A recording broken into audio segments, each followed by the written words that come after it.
લગ્ન કરવા છે રાજા અને રાણીની જેમ, કે પછી ખોવાઈ જવું છે પેલેસની શાન અને પ્રકૃતિ સાથે? તો આજે જ બુક કરો તમારો સ્ટે અથવા તમારી ઇવેન્ટ balarampalace.com પરથી.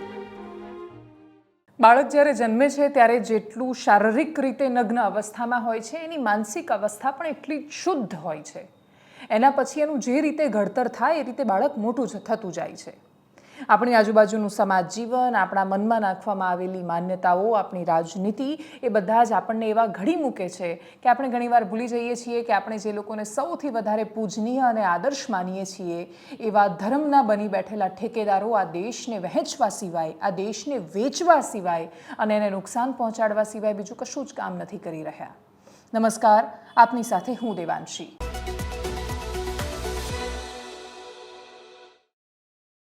જૂનાગઢ નામ બોલીએ, શબ્દ સાંભળીએ એટલે આપણને તરત જ ગરવો ગિરનાર યાદ આવે. સૌરાષ્ટ્ર માટે જે કહેવાય કે સંત સુરા અને સાવજની ધરતી, એવું જૂનાગઢ યાદ આવે. તરત જ આપણને એવું થાય કે જૂનાગઢની પાસે તો એક શહેર તરીકે, નગર તરીકે કહેવા માટે સભ્યતાની બહુ મોટી કહાનીઓ છે, રાજાઓની કહાનીઓ છે, જૂનાગઢની જનતાના પરાક્રમના કિસ્સાઓ છે. એટલું બધું ત્યાંની ભૂમિમાં અને આજુબાજુના પ્રદેશોમાં સંકળાયેલું છે કે એના ઇતિહાસને વર્તમાન સાથે સાંકળી દઈએ તો કદાચ દુનિયાનું અદ્ભુત શહેર જૂનાગઢ બની શકે. પણ કમનસીબે ચર્ચા શેની થાય છે? પણ મુદ્દાઓ કયા છે જે જૂનાગઢના સેન્ટરની આજુબાજુ ફર્યા કરે છે? કઈ એવી વાતો છે જે જૂનાગઢને પોતાના ગૌરવશાળી ઇતિહાસની સાથે જોડવા નથી દેતી? તો ઘણીવાર જૂનાગઢના રસ્તા પર પડેલા ખાડા ચર્ચામાં આવે. ખાડામાં પડતા માણસો, અચાનક જ જર્જરિત બનેલી અને પડી જતી દિવાલો, અચાનક જ વોકળામાંથી આવેલું પાણી અને પાણીથી બરબાદ થયેલું શહેર, વોકળાની આજુબાજુ થયેલા ગેરકાયદેસર કન્સ્ટ્રક્શન, ત્યાંના બાકીના સામાન્ય રેલવેના કે એના દબાણોને લગતા પ્રશ્નો, અને પછી સંભળાય કે અચાનક જ કોઈ મૌલાના આવે છે, મુંબઈથી આવે છે ને પછી અહીંયાથી બેફામ ભાષણો કરીને નીકળી જાય છે. એક સમાચાર એવા આવે કે પીઆઈ છે, તરલ ભટ્ટ નામ છે, બહુ મોટો તોડકાંડ કરી નાખે છે, આખા રાજ્યને ખબર પડી જાય છે. ઇતિહાસનો સૌથી મોટો તોડકાંડ એવું કહેવાય છે. ગુજરાત રાજ્યની એટીએસ એના પર કામ કરે છે. મોટાભાગની એજન્સીઝ પણ એ વિચારમાં પડી જાય છે કે એક રાજ્યના પોલીસ ઇન્સ્પેક્ટરનો કરેલો તોડકાંડ બહાર કેમ ન આવ્યો, તોડકાંડ થયો કેમ, એવી મોટાભાગે કોઈને ચિંતા નથી ના એનો વિચાર આવે છે. આપણા રાજ્યના ગૃહમંત્રીનું એ વિષય પર નિવેદન આવી જાય છે. અને છતાંય પ્રશ્ન એ થાય કે પોલીસે જ્યારે પોતાના વાળા ચોરને પકડ્યો છે તો એની સાથે એ પ્રકારે વર્તન નથી કરવામાં આવતું જે રીતે ચોરની સાથે કરવાનું થતું હોય. કોર્ટ નક્કી કરવાની છે તરલ ભટ્ટના કિસ્સામાં આગળ શું થાય છે. પણ તરલ ભટ્ટનો આખો કેસ સમજ્યા પછી, એ તોડકાંડને સમજ્યા પછી તમે, અને પોલીસ વિશે આપણા મનમાં જે ગ્રંથિઓ હોય છે એ બધું જાણ્યા પછી એટલું સમજાય છે કે પોલીસ નિષ્પક્ષતાથી કામ નથી કરતી. તરલ ભટ્ટ વિશે અને ગૃહ રાજ્યમંત્રી એના વિશે શું કહ્યું એ બધા વિશે વાત કરતા પહેલા શરૂઆત કરવી છે મૌલાના મુફ્તી સલમાન અઝહરીથી. મુંબઈ એનું પોતાનું ગ્રાઉન્ડ છે અને જૂનાગઢમાં એને કોઈ કાર્યક્રમમાં આમંત્રિત કરવામાં આવ્યો. જે લોકો કડવું બોલે છે, કડવું કરતાં પણ ઝેરીલું બોલે છે, અને જે લોકો ઝેર ફેલાવે છે, એ લોકોની તો ડિમાન્ડ છે આ દેશમાં. કોઈ પણ ધર્મમાંથી હોય, તમે કટ્ટરમાં કટ્ટર ભાષણ આપી શકો છો, બે ધર્મના લોકોને એકબીજાથી છૂટા પાડી શકો છો, અને તમે આ દેશને નુકસાન થાય એ પ્રકારની કોઈ પણ વાતો કરી શકો છો. તો આ દેશમાં અનેક લોકો માટે તમે સુપર હીરો છો. મૌલાના મુફ્તી સલમાન અઝહરી સાથે પણ એ જ થયું. જૂનાગઢના અનેક મુસલમાનો માટે સુપર હીરો હશે અને એટલા જ માટે એને બોલાવવામાં આવ્યો. બોલાવવાવાળા પર પણ એટલો જ સવાલ છે. જૂનાગઢની પાસે પ્રાયોરિટીમાં બીજા એટલા બધા મુદ્દાઓ છે કે એના વિશે વાત થવી જોઈતી હતી, ન થઈ એના વિશે વાત. જૂનાગઢમાં બહુ જ મોટું સિવિલ હોસ્પિટલનું બિલ્ડિંગ બનેલું છે અને એટલી ખરાબ હાલતમાં છે ત્યાંનું તંત્ર, ત્યાંનો સ્ટાફ. તમે એ જોઈને થાય કે યાર હમણાં બનેલું બિલ્ડિંગ શું કામ એક તો આવી જર્જરિત હાલતમાં છે, બીજું કે ત્યાં માણસ રાત્રે જઈ નથી શકતો દવા કરાવવા માટે, એટલી ખરાબ હાલતમાં છે. પણ આ કોઈ વિષય પર જૂનાગઢમાં ચર્ચા ના થાય અને કોઈને એવો વિચાર પણ ના આવે કે ચલો આ વિષય પર આપણે રાજ્ય સરકાર અથવા દેશનું ધ્યાન દોરીએ. અહીંયા તો મૌલાના સલમાન અઝહરીને બોલાવવામાં આવ્યો અને પછી એણે બેફામ નિવેદનો આપ્યા. એ બેફામ બોલ્યો અને એ જે વાણી વિલાસ કરીને ગયો એ નથી બતાવવો, પણ એના પછી ગુજરાત એટીએસે જે કર્યું એ બહુ જ અદ્ભુત કામ હતું. આ મુફ્તી સલમાન અઝહરી પહેલીવાર આવું બોલીને નહોતો ગયો. વંદે માતરમ નહીં બોલીએ કે પછી અત્યારે તો આ લોકોનો સમય ચાલે છે, આપણો સમય આવશે ત્યારે બતાવી દઈશું વગેરે આ પ્રકારની વાતો અઝહરીએ પહેલીવાર નથી કરી. જૂનાગઢમાં આવીને જ એના બોલ બગડ્યા એવું પણ નથી. પણ એક શહેર જે પહેલેથી જ સંવેદનશીલતાની કસોટી પરથી પસાર થઈ રહ્યું છે, જૂનાગઢમાં આ પહેલાં જ વિવાદ સામે આવ્યો હતો. મજેવડી ગેટની આજુબાજુની લગભગ એક દરગાહ કે કંઈક હટાવવાની વાત હતી અને ત્યારે સખત વિવાદ થયો હતો અને પોલીસ પર પથ્થરમારો થયો અને પછી પોલીસે સામે માર્યું. એ પ્રકારની ઘટનાઓ જે શહેરમાં હજુ હમણાં આવી ચૂકી છે. એવા શહેરમાં એક તો આવા કાર્યક્રમો થાય છે, બીજું આવા કાર્યક્રમો અને આવા વ્યક્તિઓને પોલીસ પરવાનગી આપી દે છે, અને ત્રીજું કે એ લોકો જ્યાં સુધી ભાષણ આપતા હતા ત્યાં સુધી પોલીસ તમાશો જોતી હતી. એના પછી આ તો ટ્વિટર પર વિડીયો વાયરલ થયા અને પછી ગંભીર પ્રશ્નો પૂછાયા. ત્યારે અચાનક અહેસાસ થયો કે આપણા નાક નીચે આવીને આ વ્યક્તિ આટલું બેફામ બોલીને ગયો છે, કાર્યવાહી કરવી પડશે. કરી કાર્યવાહી, અને એટલા જ માટે સવારથી ટ્વિટર પર ગુજરાત પોલીસ ટ્રેન્ડ થઈ રહ્યું હતું. ગુજરાત પોલીસને લોકો નંબર 1 એટલા માટે કહી રહ્યા હતા કેમ કે મુંબઈમાં એક ક્ષેત્રમાં જ્યાં કહેવાય છે કે તમે ત્યાં જઈને એને ઉપાડી લાવો અઝહરીને, એટલું આસાન કે સરળ કામ નથી. એ ભ્રમણાઓને ભાંગીને પોલીસ ત્યાં પહોંચે છે, અઝહરીને ઉપાડીને લાવે છે, અમદાવાદ લાવે છે અને પછી જૂનાગઢ લઈ જાય છે, અને રિમાન્ડ મેળવવાથી માંડીને બાકીનું જે થવાનું હોય એ તો થશે. એટલા માટે કેમ કે તમે ગુજરાત રાજ્ય સરખામણીએ ઘણું બધું શાંત છે, ક્યાંક કાંકરી ચાળા અને બધું જ થાય છે, સમસ્યાઓ છે, પણ આ રાજ્ય સરખામણીએ શાંત છે. આ રાજ્ય શાંતિપ્રિય છે, અને આખો આ દેશ એવો બને અને જ્યાં શાંતિ પ્રાધાન્ય હોય, જ્યાં બિઝનેસને પ્રાધાન્યતા હોય, જ્યાં વ્યક્તિઓ એકબીજાને પ્રેમ કરે ને પ્રેમ નથી કરતા તો વાંધો નહીં, પણ નફરત ન કરે, એ પ્રકારનું વાતાવરણ બનાવવાની કોશિશ હોય, ત્યાં આ પ્રકારના મૌલાના આ દેશ અને રાજ્યના વાતાવરણને બગાડતા હોય છે. એના પછી જૂનાગઢના એસપીની પ્રતિક્રિયા પણ સામે આવી છે, અને એ સિવાય સાધુ સંતોના રિએક્શન સામે આવ્યા. એમાંથી કેટલાય સાધુ સંતો એવા છે કે જે પોતે આવા જ બેફામ નિવેદનો આપતા હોય છે, પણ એ લોકો મુસ્લિમ સમુદાયની સામે આપે છે, અને એટલે જ પોલીસ ત્યાં મોટાભાગે એવા નિવેદનો જલ્દી વાયરલ નથી થતા, પ્રશ્નો નથી થતા, અને એટલે જેવી કાર્યવાહીઓ નથી થતી. બાકી જે લોકો આક્રમકતાથી મુફ્તી સલમાન અઝહરીના નિવેદનને વખોડી રહ્યા છે એ પોતે પણ ધર્મસભાના નામ પર બેફામ બોલતા હોય છે, અને આવા બેફામ બોલવાવાળા સંતો હોય કે મૌલાનાઓ, આ લોકોને પહેલાં પકડવાની જરૂર છે, કેમ કે ઝેર ફેલાવવાનું કામ તો આ લોકોએ લઈ રાખ્યું છે. આ લોકો ધર્મના ઠેકેદારો બની બેઠેલા છે.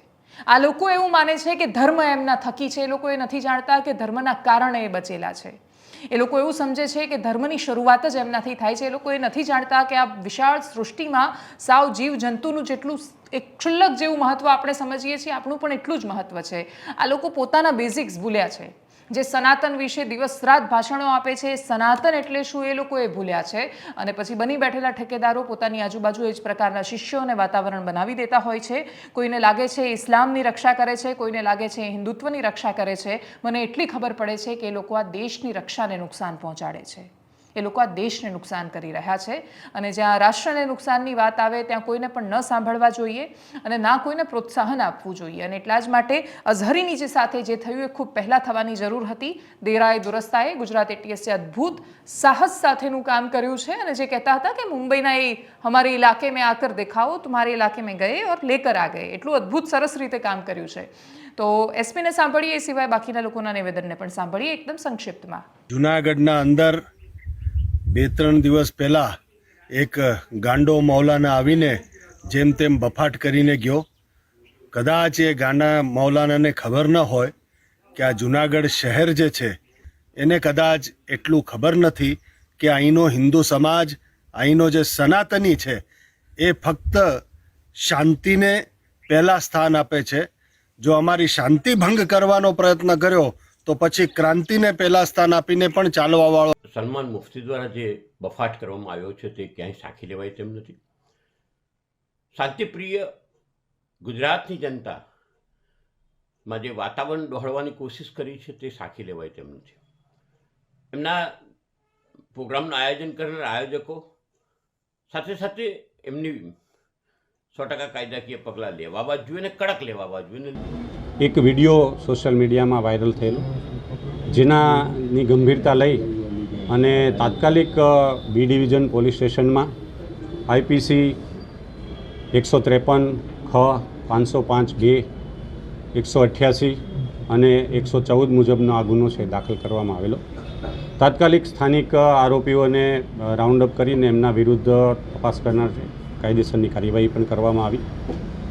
આરોપી છે, વક્તા છે, એ મુંબઈ મહારાષ્ટ્રનો હોય, જેથી કરીને ગુજરાતના અમારા સિનિયર અધિકારીશ્રીઓ તરફથી પણ જે ગંભીરતા લઈ અને એટીએસની એક ટીમ છે એ ખૂબ સક્રિય રીતે ત્યાં ગઈ.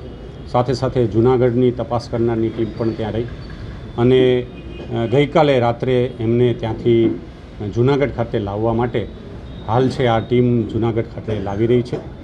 વાત ત્યાંના જ પોલીસ ઇન્સ્પેક્ટર તરલ ભટ્ટની પણ કરીએ. કરોડોનો તોડકાંડ, એના પછી થયેલી ચર્ચાઓ અને ગૃહ રાજ્યમંત્રીએ જ્યારે એવું કહેવું પડે કે રાજ્યના પોલીસ અધિકારીએ કરેલા તોડમાં ત્વરિત કાર્યવાહી કરવાની કોશિશ થઈ રહી છે, તો એમના માટે પણ એ શરમની વાત તો હશે.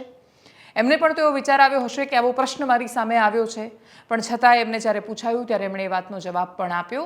ગુજરાત રાજ્યના પોલીસ તંત્રની જે છબી છે એ તમે ખાલી PR, પબ્લિક રિલેશન્સ અને મીડિયામાં કોઈને કોઈ રીતે એની સારી વાતો બતાવીને નહીં બદલી શકો.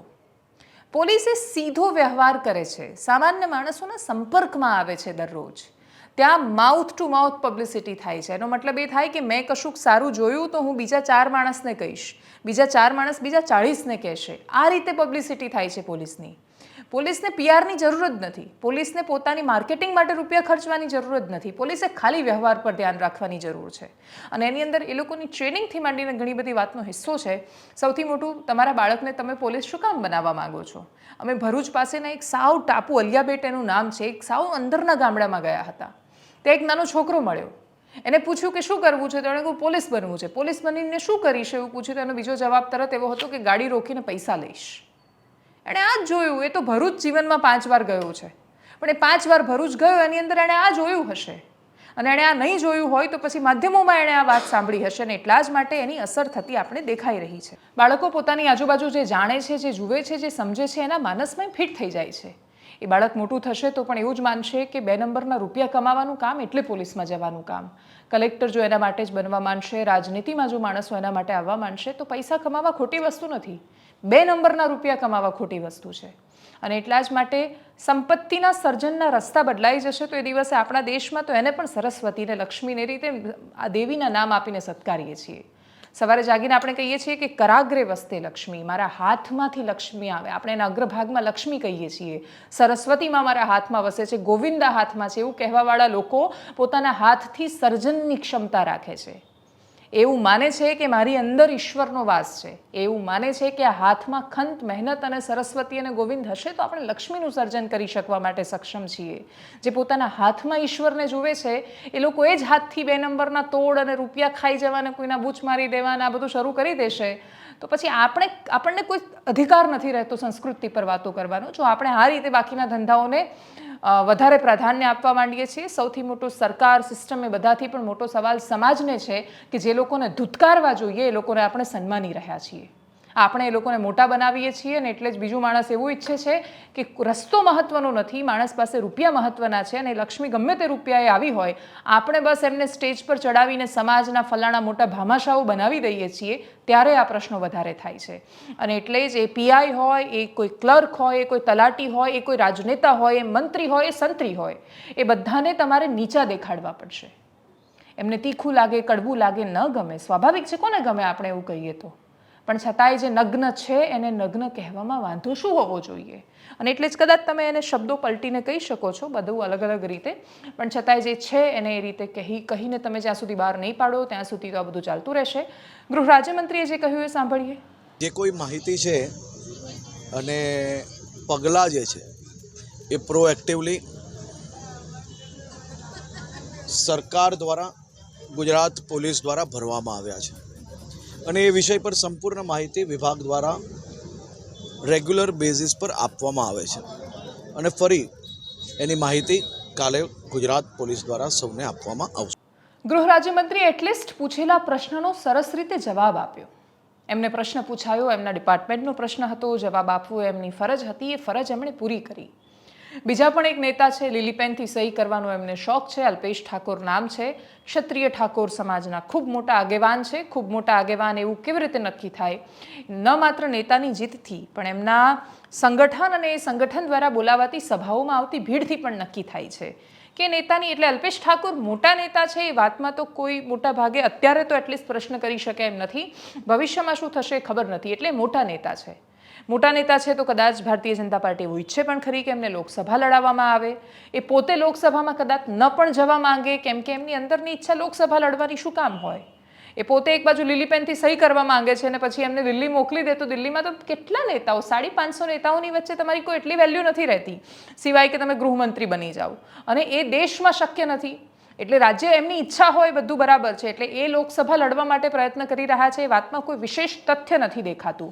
પણ લોકસભા જીતાડવા માટે તો એમણે પ્રયાસો કરવાના છે. એ પ્રયત્નોના ભાગરૂપે ખેરાલુ, વડનગર, ચાણસ, સતલાસણાની આજુબાજુની એક ભેગી રેલી કરવામાં આવી. ક્ષત્રિય ઠાકોર સેનાનું એક સંમેલન હતું. ગાંધીનગર પાસે એક જમીન સરકાર દ્વારા ફાળવવામાં આવી હતી. એ ફાળવવામાં આવેલી જમીનનું સંકુલનું કામ ક્યાં પહોંચ્યું, એ રીતે એક વ્યક્તિએ સ્ટેજ પર ચડીને પ્રશ્ન કર્યો. પ્રશ્ન કરે તો નેતા સમસમી જાય.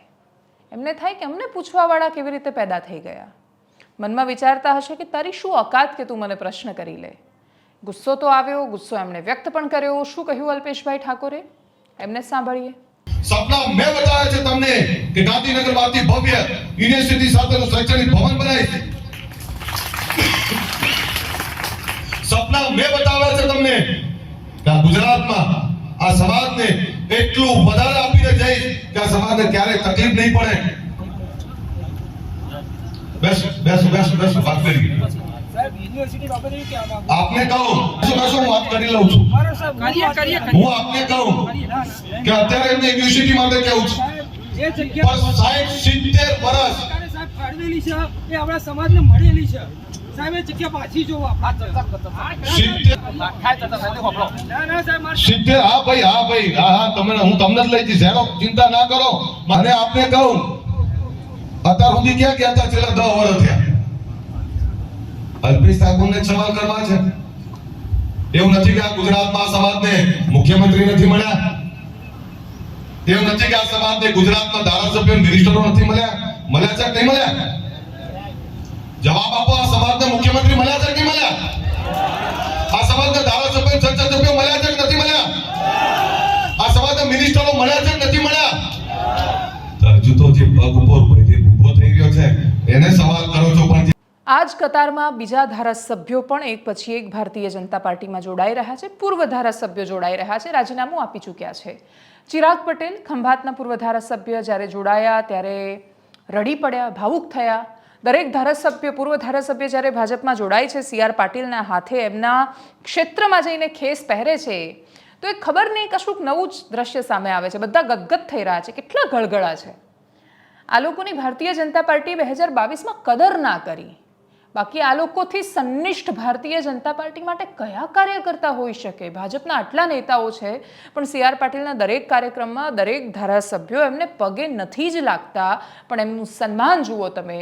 વિસાવદરના પૂર્વ ધારાસભ્ય જ્યારે જોડાઈ રહ્યા હતા ભારતીય જનતા પાર્ટીમાં, ત્યારે ભૂપતભાઈ ભાયાણીએ પોતાનું સન્માન પ્રકટ કર્યું. CR પાટીલને લડીને પગે લાગ્યા, તો બીજી બાજુ ચિરાગ પટેલ રડવા માંડ્યા. હવે CJ ચાવડાનો વારો છે. વિજાપુરની જનતાની સાથે એમણે બહુ સરસ રીતે સુંદર સંવાદ કર્યો છે, અને એ સંવાદ એકદમ રાજનીતિક નહોતો. સરખામણીએ તમે જોવા જાઓ તો CJ ચાવડાની પાસે તો પોતાનું વર્ચસ્વ પણ છે ક્ષેત્રમાં, સામાજિક નેતા પણ છે, અને બીજું સારા નેતા પણ છે. સારા નેતાથી મતલબ એ છે કે એ વાણી વિલાસ નથી કરતા, કોઈ માટે બેફામ કશું કોઈને ઉતારી પાડવા માટે નથી બોલતા. એમના કામોનો હિસાબ એવું કહેવાતું કે ભાજપની સરકારમાં પણ ઘણા બધા કામો કરાવી લેતા. પણ એમના કહેવા પ્રમાણે એમણે એક ત્યાંની હોટેલ છે એમાં એક સંવાદ કર્યો કાર્યકર્તાઓને ભેગા કરીને. હવે ભાજપમાં જોડાવાના છે એની પહેલાં ત્યારે એમણે કહ્યું કે વિજાપુરનો વિકાસ નથી થતો, અને એટલે જ મંત્રીપદ મેળવીને પછી વિકાસ કરવામાં આવે, એ રીતે કોઈક વાત કરવામાં આવી ત્યાં. હવે એમના લીલી પેનના અભરખા છે, મનની ઈચ્છા બોલી રહ્યા છે કે એમને આપવામાં આવેલું વચન છે એ CJ ચાવડા જાણે. પણ CJ ચાવડાએ જે મહત્વની વાત કહી કે એમણે બહુ કોશિશ કરી ઘણા બધા કામ કરાવવાની. સરખામણીએ કામ થયા પણ ખરા, બેરોજગારોને મળ્યા, અને પછી એમને એવો અહેસાસ થયો કે વિજાપુર માટે એમણે કશું કરવું જોઈએ, અને એટલે ભારતીય જનતા પાર્ટીમાં જોડાયા.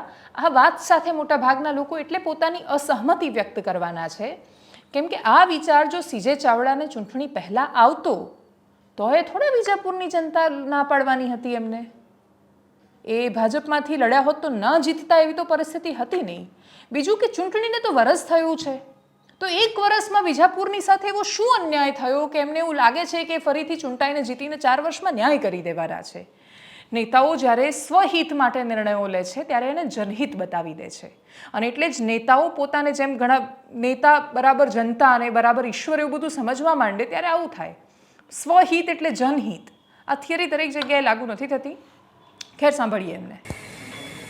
કલેક્ટરી આ જિલ્લામાં કરતો હતો ત્યારથી આ બધા વ્યક્તિગત રીતે પણ મારા પરિચયમાં છો અને વ્યક્તિગત રીતે ઓળખો છો. એ પછી મુખ્યમંત્રી શંકરસિંહજી વાઘેલા સાહેબના કાર્યાલયમાં અંગત સચિવ રહ્યો ત્યારે આખા ગુજરાતના લોકોના છે પૂછતો નથી, કયા પક્ષમાંથી આવે છે પૂછતો નથી, પણ 24 કલાકમાં જેટલા કામો મારાથી થશે એટલા કામો કરી જઈશ. તમે વિજાપુર પણ જોયું હશે 1 વર્ષમાં. અહીંયા ઓફિસમાં આવતો, ગાંધીનગર પણ ઓફિસ ચાલુ હતી, ગામોમાં પણ પરિસ્થિતિમાં જોડાવવું પડે છે. બીજું, રાજ્યના લેવલની, દેશના લેવલની ચર્ચા વિચારણાઓમાં હું અહીંયા પડતો નથી, પણ ઘણી વખતે મેં અહીંયા તમને ખબર હોય તો રાજકીય પેલા નોકરી માટેનો એક મેળો કર્યો હતો વચ્ચે 3-4 મહિના પહેલા. અહીંયા બધા બેરોજગાર દીકરા દેશ અને રાજ્યની રાજનીતિ ભયાનક ઝડપે બદલાઈ રહી છે. એટલી ઝડપે બદલાઈ રહી છે કે ચૂંટણી આવતા સુધીમાં કેટલા રાજ્ય એવા હશે કે જ્યાં ભારતીય જનતા પાર્ટી સિવાયની સત્તાઓ કે સરકાર શાસનમાં હશે એ કળવું વધારે અઘરું છે. એ ત્યાં સુધી કહેવા રહ્યું છે કે ભારત જોડો ન્યાય યાત્રા જેવી ગુજરાતમાં એન્ટર થાય એ વખતે જ કેટલાય મોટા નેતાઓ ભારતીય જનતા પાર્ટીમાં પણ જઈ શકે. આ બધી જ સંભાવનાઓ છે. સંભાવનાઓ કરતાં પણ લોકોની માન્યતાઓ છે. ભારતીય જનતા પાર્ટી જે સંદેશ આપવા માંગે છે કે દેશમાં એના સિવાય કોઈ ઓપ્શન નથી, એમાં એ ખાસા અંશે સફળ થઈ રહી છે. વર્ષ 2014માં એની પહેલાં જે કહેવાયું કે કોંગ્રેસ મુક્ત ભારત એ અમારું સપનું છે, ભારતીય જનતા પાર્ટી એ સપનું સાકાર કરવાની દિશામાં છે. ભારતીય જનતા પાર્ટી આ સપનું સાકાર તો કરી શકે જો કોંગ્રેસે સપનું એને સરળતાથી સાકાર કરવા દે. અને કોંગ્રેસ મોટા ભાગે પોતાના પ્રયત્નો એ દિશામાં જ કરતી હોય છે. ઘણા બધા લોકો એવો તર્ક લગાવે છે કે કોંગ્રેસ શું કરે બિચારી આવા સમયમાં અને આવા માહોલમાં. કોંગ્રેસ ગ્રાઉન્ડ પર જવાનું ચૂકી ગઈ. યાત્રાઓ તો હમણાં નીકળી રહી છે. જનનેતા બનાવવાની કોશિશ છેલ્લા 2 વર્ષથી થઈ રહી છે. એની જે વચ્ચેનો સમયગાળો આવ્યો કે જ્યાં જનતાએ દરેક ભૂલોને માફ કરીને વારંવાર તમને સત્તાનું સુકાન સોંપ્યું, એના પછી જ્યારે જનતા પ્રશ્ન કરે ત્યારે આપવા માટે નેતાઓ પાસે હિસાબ નથી હોતો. અને જે નેતાઓની પાસે હિસાબ નથી હોતો એ સમય સાક્ષી છે. ઇતિહાસ વારંવાર એ શીખવે છે કે કોઈ જ પરમનન્ટ નથી, કોઈ જ હંમેશા માટે નથી. હા, કોઈ લાંબા ગાળા માટે હોઈ શકે, પણ છતાં એનો મતલબ એ નથી કે સદૈવ હંમેશા એ રહેવાનું છે. અને એટલે જનતા જ્યારે હિસાબ કરે છે ત્યારે બરાબરનો કરી નાખે છે. કોંગ્રેસની સાથે જે થયું એનું જ પુનરાવર્તન જો ભારતીય જનતા પાર્ટીએ ન કરવું પડે તો સૌથી સરળ રસ્તો એ છે કે તમે એમને સાંભળો જે તમને વોટ આપે છે. તો તમને ખબર પડશે કે એ પણ આજુબાજુની બહુ નાની લાગતી પણ તમને નાની લાગે છે.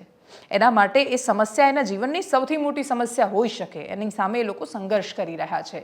છેલ્લે વાત કરીએ પ્રધાનમંત્રી મોદીએ સંસદમાં આપેલા જવાબની, ભાષણની અને કોંગ્રેસ પર કરેલા પ્રહારની.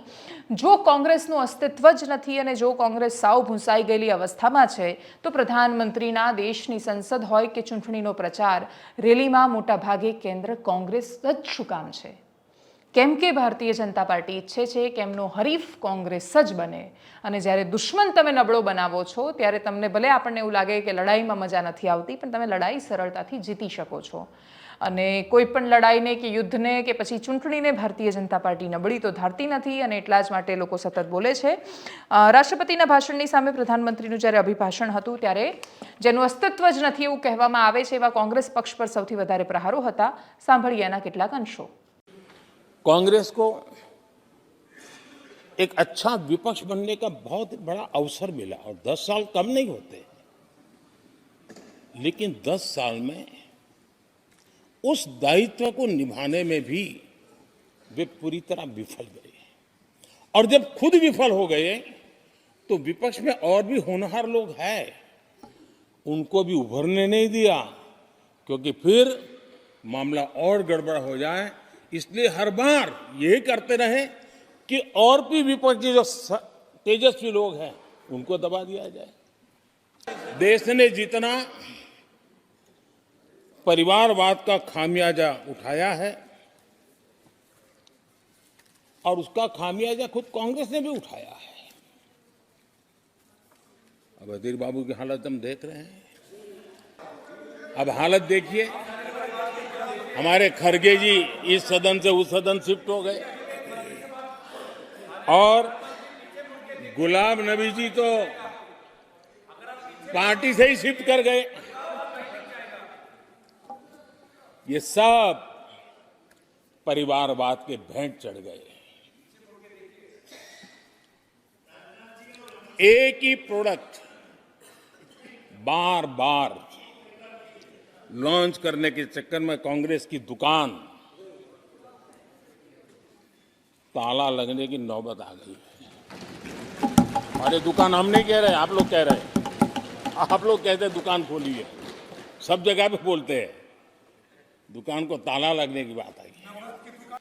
देश के लोकतंत्र के लिए परिवारवादी राजनीति, पारिवारिक पार्टियों की राजनीति, ये हम सबकी चिंता का विषय होना चाहिए। और इसलिए मैं किसी परिवार के दो लोग अगर प्रगति करते हैं, उसको तो मैं स्वागत करूंगा। 10 लोग प्रगति करें, मैं स्वागत करूंगा। आदरणीय अध्यक्ष जी, एक ही प्रोडक्ट को बार बार लॉन्च करने का भरपूर प्रयास हो रहा है।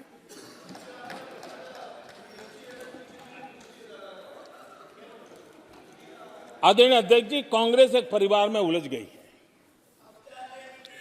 देश के करोड़ों परिवार की आकांक्षाएं और उपलब्धियां वो देख पा ही नहीं रहे, देख सकते नहीं, अपने परिवार के बाहर देखने की तैयारी नहीं है।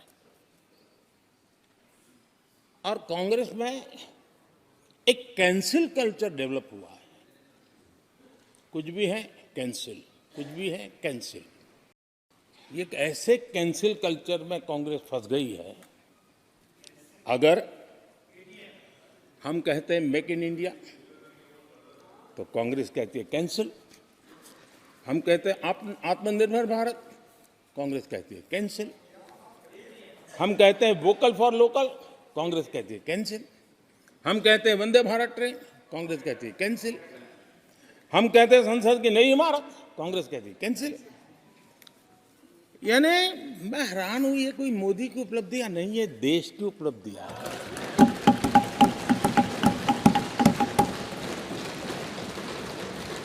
इतनी नफरत कब तक पाले रखोगे? और उसके कारण देश की सफलताएं, देश के अचीवमेंट, उसको भी કેન્સલ करके आप बैठ गए हो। એનાલિસિસમાં અત્યારે બસ આટલું. જો આપ અમને યુટ્યુબ પર જોઈ રહ્યા છો તો સબસ્ક્રાઇબ કરો, ફેસબુક પર જોઈ રહ્યા છો તો ફોલો કરો, અમારા વિડીયોને શેર કરો. નમસ્કાર.